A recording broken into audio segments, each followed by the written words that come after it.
Nick Peck is a 24-year-old California native and award-winning journalist who has primarily covered the world of finance and law. Despite the challenges he faced in early childhood, Peck found hope and motivation through football. As a varsity football starter and then full-ride scholarship athlete at Upper Iowa University, Peck earned his bachelor's degree in communications. Only Way Out is Peck's debut novel that dives deep into the human condition when facing adversity and the choices that shape a person's drive and determination.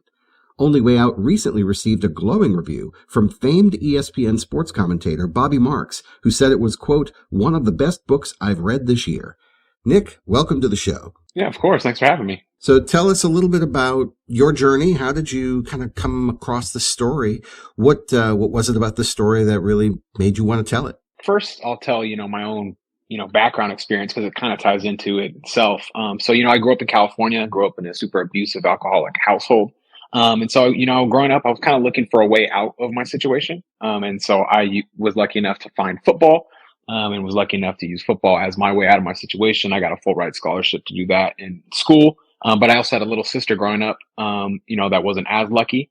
And so while I was in school, playing football and doing those things, I always knew I wanted to be a writer and be a journalist. So I did a lot of freelance work in college, and then did things like that. And then once I finished up my football career, and officially hung up those cleats, I jumped into the world of journalism, where right now I cover, the financial aspects of things. But when I was doing that, like most athletes, after they hang up their cleats, you're kind of looking for another purpose, another goal to reach and those kind of things. And as I mentioned, being a writer and being a journalist, it's something I've always wanted to do. And I grew up being inspired, by the James Baldwins and the Stephen Kings and, even the Anthony Bourdains and the way that people were able to tell stories. And so my book itself, I kind of dove into that to, kind of find my purpose. And, the first time I did it, I felt like it was what I was born and meant to do. So I just started doing it. And the story itself is, loosely based on my own life. It covers a kid, his name's Jalen Pierre. Grows up in poverty, grows up in an abusive and alcoholic household. He has a little brother he's taking care of, and he's looking, for a way out of his situation. And he becomes inspired late one night when he watches a television special about a football player who grew up in circumstances similar to him. And then, he decides to embark on the journey of playing football. The story itself, covers, like I mentioned, poverty, food insecurity, growing up in California, also, things such as gang violence and stuff like that. But then, also there's a love story as well. Of course, there's a love story, as you guys know. There's always a love story in everything. But yeah, it just kind of details that. But that's kind of, what inspired me to want to do it is, tell my own story. But it's like I said, it's loosely based on my own life because I wanted to be able to, go after that dream of being a fiction author as well. Yeah, I mean, there's a lot of grittiness to the story that you described. And that was a question I was going to ask, like how close to your real life is this? It seems like you're pulling quite a lot from your own personal experience. Would you say it's kind of 50-50 or leaning more one way or the other? I think the whole story itself, because obviously, I'm 24 years old right now, but the story itself covers 1 year. So the things that Jalen deals with in my story itself, pulls from a bunch of different parts of my life, because obviously I've lived more than just 1 year. But so in there, there's things like that throughout it. So I don't know if it's 50-50. It's kind of, I would say, a combination of things that I've dealt with in my life and things that I've been around and seen and all those kind of things. I love that you can draw so much from your own life. I mean, in a way, not to oversimplify it, but being a journalist, there's certain sort of guidelines that you have to follow when you're doing the world of journalism. And then when you're writing a sort of fiction or maybe even more creative nonfiction, I don't know how you would describe it, but it feels like it just sort of flows out of you. Was it easy for you to kind of draw from that experience and turn it into something that was a little more, bookly? I like that word, bookly. That's a good word. Yeah, I mean, honestly, it was easy for me. And like I mentioned, as I first started sitting down to write it for the first time, I was just like, okay, this is what I was born and meant to do. It was just kind of a moment that clicked for me. And I think just like any artists, whether you're a painter or a photographer or, in my case, an author and a writer, I think we all kind of pull from our own, backgrounds and those kind of things as well. And so I think that's just kind of how it went into it. And, I think telling a story, most authors kind of pull from, what they know. And, with this being my first novel and my debut novel, I kind of wanted to do that, but then, also, tell my story, but then also, like I said, be able to be an author and, be like a Stephen King or be like a James Baldwin and, be creative and those kind of things. So obviously being a journalist, especially covering the financial sector, I don't always get to be super creative. So this was, for me to be a creative outlet and tell the story that way as well. Yeah. I think you might be the first guest that we've had who says that the writing is easy. And so I want to dig into that a little bit. What is your process like? So this is your first book. How long did it take you to do? What was your writing setup? Like, just kind of walk us through what it was to create this book. Lucky for me, like I mentioned earlier, I was an athlete, so I'm very, kind of naturally disciplined, and that's just kind of already naturally in me. And so, when the idea first popped in my head that I wanted to write the book. And so, all right, I'm just going to get up every single day. I'm an early riser and I cover the financial sector. So I'm not working East Coast hours always. And right now I'm living in the South. So that's a bit earlier for me. So I would get up every single day at 4 a.m.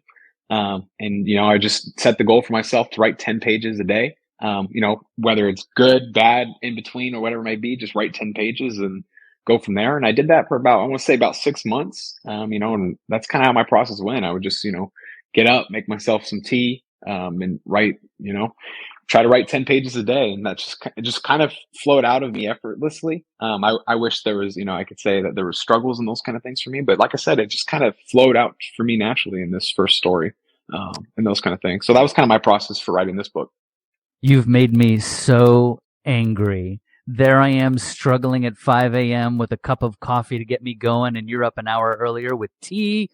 That's right. But no, it's funny that you mentioned, because earlier you even mentioned, I think, Anthony Bourdain, and I believe that that's kind of the way that he first wrote Kitchen Confidential. Was he just got up an hour earlier and just smacked at it every morning before his day began. And it's funny because I was actually going to ask you that very question, how sports relates to writing, because if you're an athlete of any, well, let's say if you're an athlete like yourself who got a full scholarship, as opposed to an athlete like me who sat the bench for 3 years in high school baseball, there's definitely, you're building that training and that methodology and that sort of regimen, so that it just sort of, was there any struggle at all between waking up and running a mile or however you were doing with training, but then it's just a different activity that you're doing at that time, but it's still within a schedule, right? Yeah, totally. And I think, I can thank, honestly, my coaches and just the style of sports for that reason. I've been waking up at 4 a.m. or 5 a.m. for early morning workouts for, almost 10 years of my life, up to the point was when I started the book. So it's just kind of natural to me. And, even before I started writing the book and after I, quote unquote, retired and hung up my cleats, from sports, I was still getting up and, working out in those mornings. And I really, I've learned to love those mornings, one for the workouts, but then also as I was writing this book, because it's, my mind is very quiet. The first thing I always do when I wake up in the morning is always meditate too. So, it's quiet outside, my mind is quiet, and then I'm in this kind of meditative flow state, so it just kind of came natural to me for that reason. And yeah, sport, I just got lucky that, I guess I got quote unquote lucky that sports, made me wake up early for so many years that it just kind of came natural to me, Yeah, it does feel like, that morning time. I love writing in the morning myself. And it just feels like if I can get to a blank sheet of paper before I find out what's going on in the news, it's very, very helpful, because there's no chatter up there. It's just me, myself, and I, that's what's really great about the mornings. Oh, yeah. And I think even just in general, outside of the writing concept too, but I think just those early mornings are just so good for us mentally, especially with, all the craziest that we deal with nowadays, throughout the world. Just taking those mornings to yourself to be able to just process and, be creative or do those kind of things. So, yeah. Yeah. There is some research, some scientific research that suggests that, the more decisions you make throughout the day, the lower quality decision you make. And so that's why that early morning time is so energizing, because your brain is fresh, and there is actually science to back that up. So it's good. Did they do that? Did they do that science on me while I was at work and seeing my decision-making process at 4:30 in the afternoon? Right, yeah. No, I think that was the diminished returns of caffeine. I think that was yours.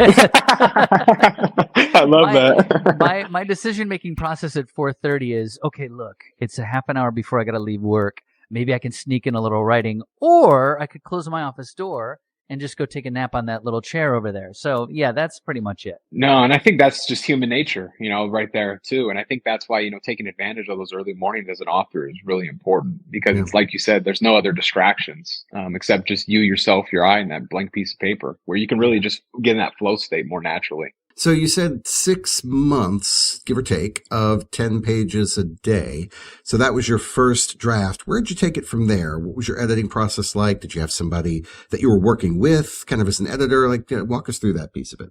I wrote it myself. And I kind of just, I'm very, you can't see it on screen, but I'm tatted from head to toe, and on my knuckles, I have, self-made tatted on there. So I take, a big pride in, doing things on my own, just for my own upbringing. But then also, with going after projects like this with the book. And so, I took pride in it. And luckily I am a journalist as well. And so I kind of went through and read the book and edited it myself, because luckily I know how to form sentences. I know where semicolons should go.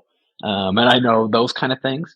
So I worked my way through there, and then just, kind of edited it down initially for grammar and spelling. And then I kind of went through after that aspect of it and went through, more for the actual storytelling, ensuring that I wanted this part of the story here, or that I want more emotion there, and those kind of things. So I probably did that for a few rounds. I want to say probably 10 rounds myself of just, spelling and grammar initially, and then another 10 of just the story itself. And then after that I went, and felt confident enough to, begin to go pitch it to publishers and literary agents and all the above. And that's an excellent segue into our next segment, which is how'd you get it out there, man? Yeah, I mean, we do that from time to time. We're very interested, and I think our listeners are as well, in, so it is a Herculean effort to create the thing. And so we've talked about you creating the thing. Congratulations, you have a thing. Now, how do you promote it? How do you get it published? What do you do? And so give our listeners a little bit of insight into your process. Did you have connections already in the publishing world? Who'd you end up going with? That sort of thing.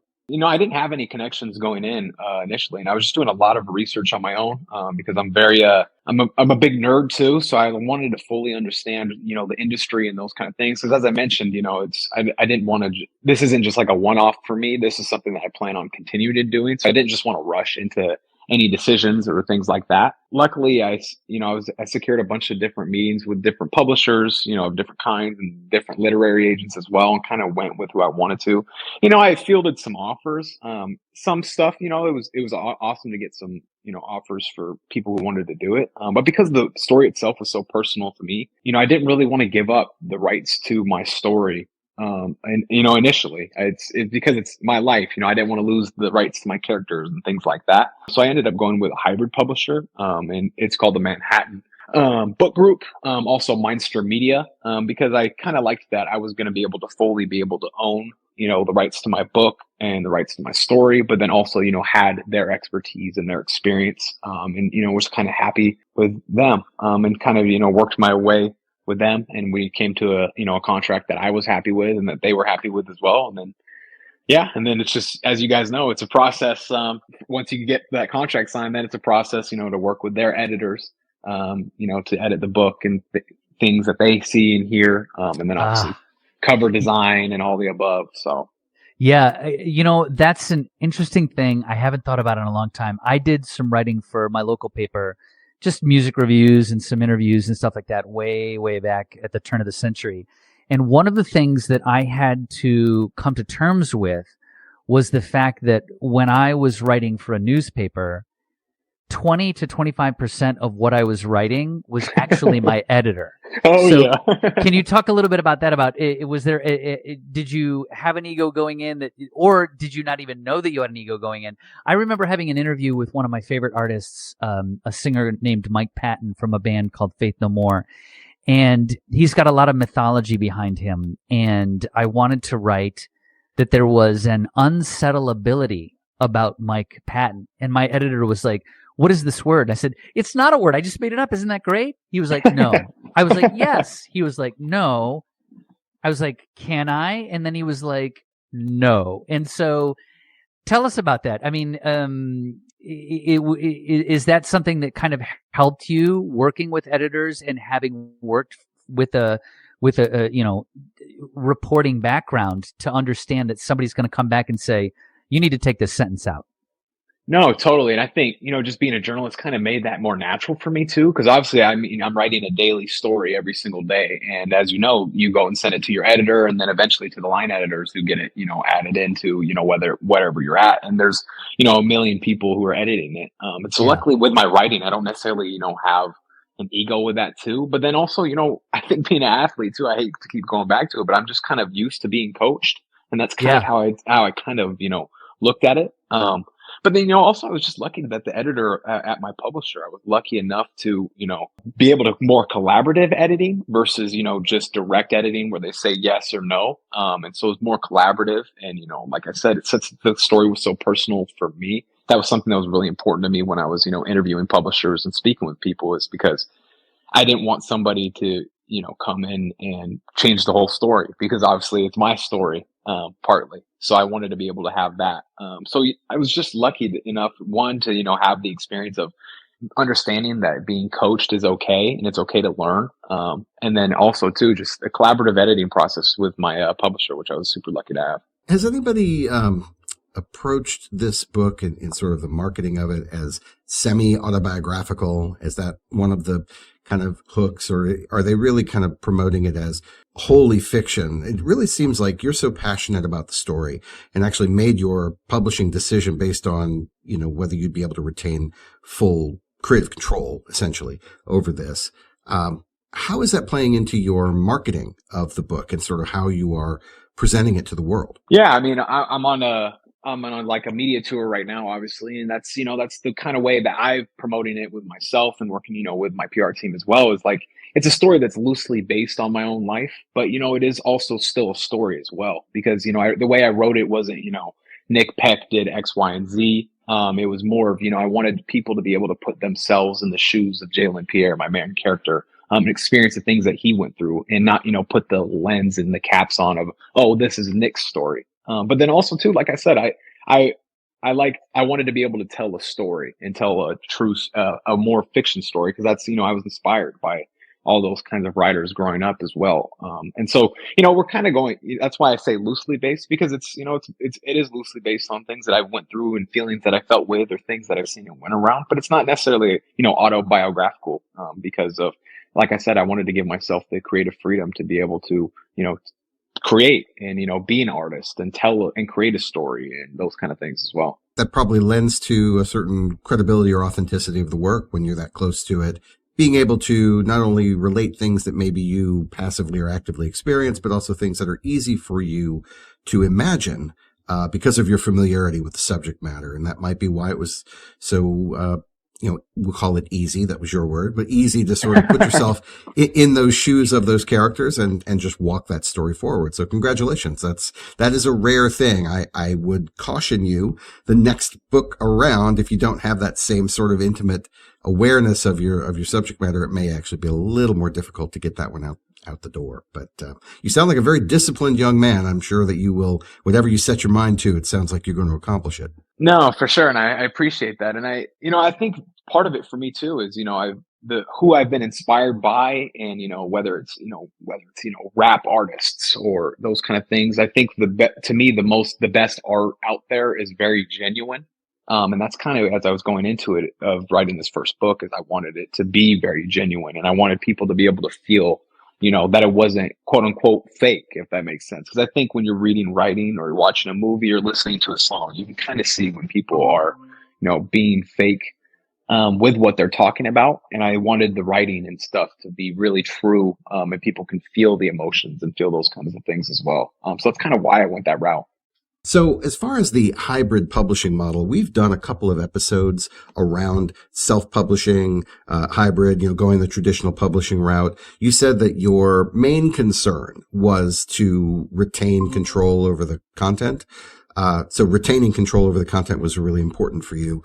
Tell us a little bit about how hybrid publishing has worked. How many copies are you sort of committed to? What's the back and forth with them? And don't feel like this is an advertisement for the folks that you chose. Like, it's really more about this style of publishing so that our listeners can get an idea whether they would want to go this route as well. I think this route of publishing, I would say for me, and obviously this is my first novel, but in my experience, I think as a first time author, it's the right way to go, because then you really get an inside scoop. And almost yourself also, helping to publish the book, but, get an inside scoop into, how the process itself works. As far as, the biggest thing, like I said, for me was to be able to the creative rights, but then also, to be able to have the creative, aspect of what my cover looked like, and, how the things were designed and what the pages looked and felt like.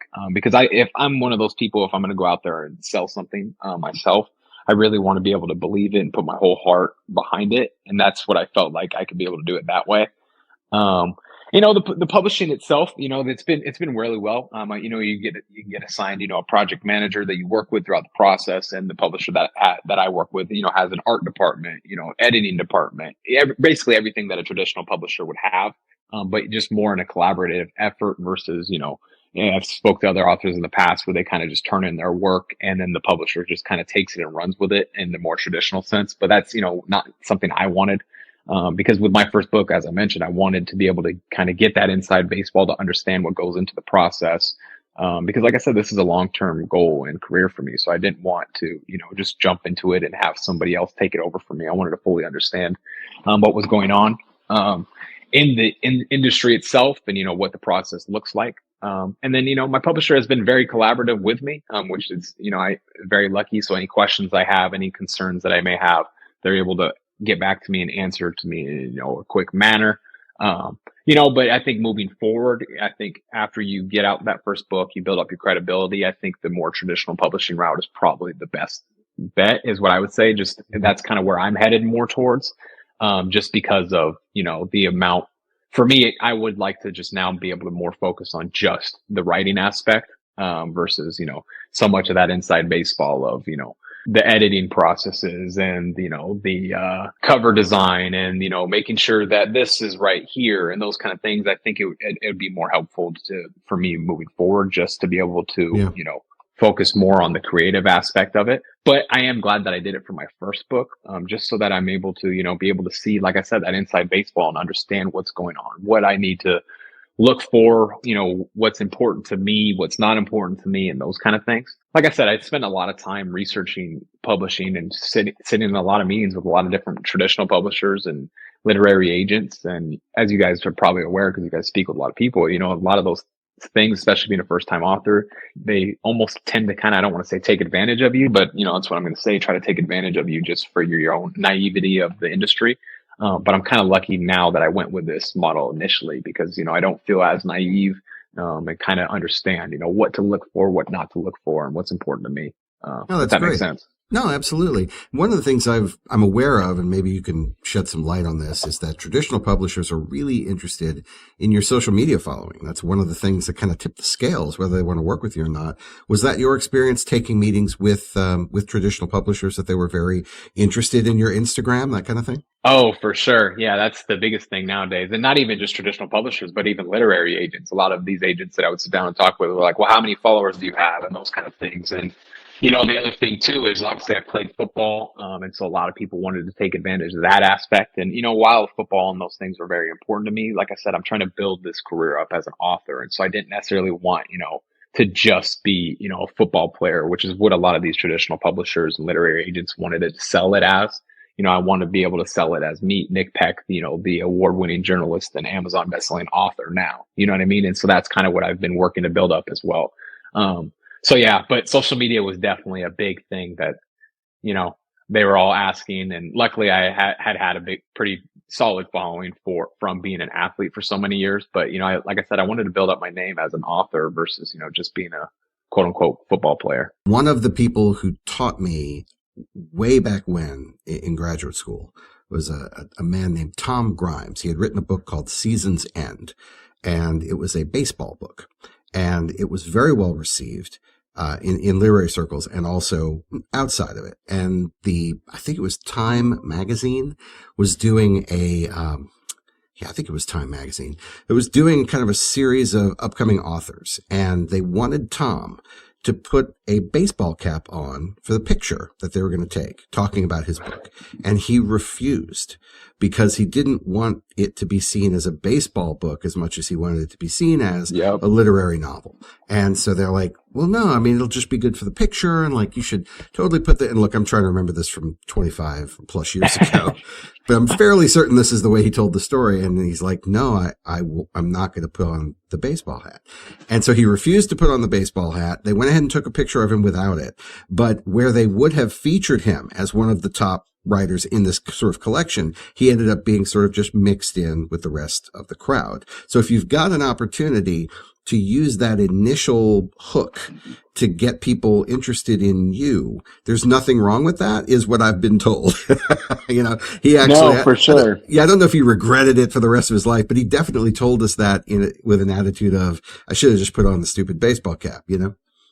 No, totally. I can see, you know, I'm able to see both sides of it. You know, but like for me, the most important thing for me was building up my credibility as an author. And the book itself, you know, I was talking to traditional publishers and even literary agents, you know, because, you know, the initial hook was me just being a football player. They wanted to, you know, just market it as a football book. But the book is so much more than that too. So I kind of wanted to, you know, for this first one, grab the reins and, you know, be able to, you know, kind of take my step away from just being an athlete to be able to expand more. So that's kind of why I did it. But I understand, you know, why, you know, the importance of separating yourself, you know, standing out in a crowd, you know? Yeah, no, I see it your way as well, because you don't want to be defined purely as, oh, well, the reason he wrote the book about a football player is because he was a football player. And so this is a one-trick pony. This is a one-shot. Yeah, and you definitely want to establish yourself as an author first and an ex-football player second. So I totally get that. I had interviewed one of my favorite artists, again, from the days when I was writing music. And he was like, the amount of times his record company would come to him with like new 3-word slogans, is how he put it. They always want to try and sell us in a different way. And we're like, can't we just be what we want to be? Like they were a rock band from the 80s. And I think the record company was like, hey, we're going to market you guys as the first rap rock group. And he was like, we don't do rap rock. What do you mean? What's going on? So it's always this sort of struggle where it's like trying to stay authentic to who you are.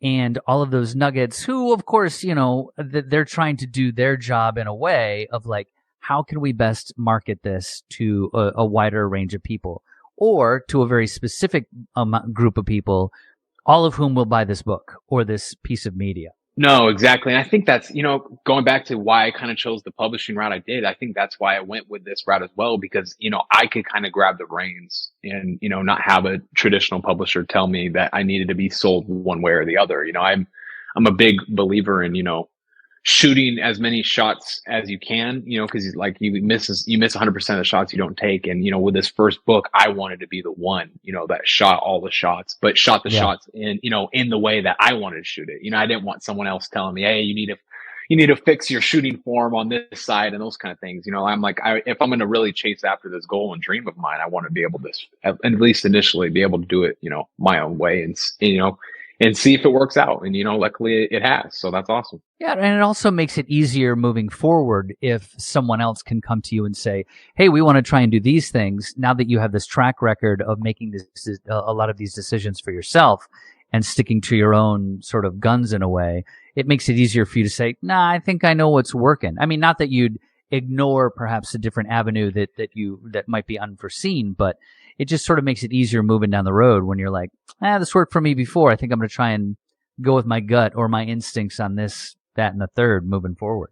Exactly. Yeah, that's, I know I keep saying it, but that's, you know, I felt, you know, kind of so naive as I was initially sitting in these meetings with the traditional publishers and, you know, these literary agents who've been doing it for years, because I just didn't have that knowledge of, you know, knowing what worked and what didn't work. And, you know, you know, like I said, I'm a nerd and this is something I plan on doing the rest of my life. So I kind of wanted to do it, you know, learn the way that I did. And, you know, I'm really glad I did, because I've been able to understand the industry so much more, you know, and like you said, see what works and what doesn't work for myself personally.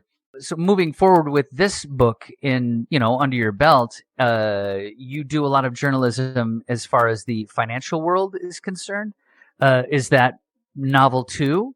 We're going to be dealing with murder mystery in the financial world, or are you just kind of focused on this for now, and you'll see what hits you later? I think like most, artists and authors, I have a million ideas that I've been kicking around. And, this initial book, like I said, I wanted it to be my story and have the ability to tell my story as I kind of, progress into this next part of my life. So initially, I wasn't planning on writing, a book 2 or a follow-up book to my book, but now I am, just because of the feedback. I've been getting, emails and letters and people who are fans of the book and asking, because I kind of leave the book on a cliffhanger as well. So I'm getting, all these messages and people are like, oh, what happened? We got to know what happened.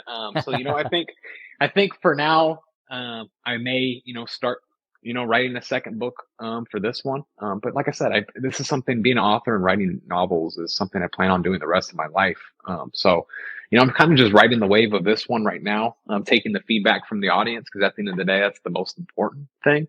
But yeah, I mean, like most artists and authors, I got a million ideas that I would love to explore and continue to write, but you gotta make the audience happy sometimes as well. And so I'm thinking, book 2 of Only Way Out is probably going to be in the works coming up next. The book is Only Way Out by Nick Peck. Nick, where can people get it? Pretty much everywhere that you can get a book: Amazon, Barnes and Noble, Google Books, as well as, my author website is nickpeckauthor.com, has all the links there. And then my Instagram as well, nickpeckauthor.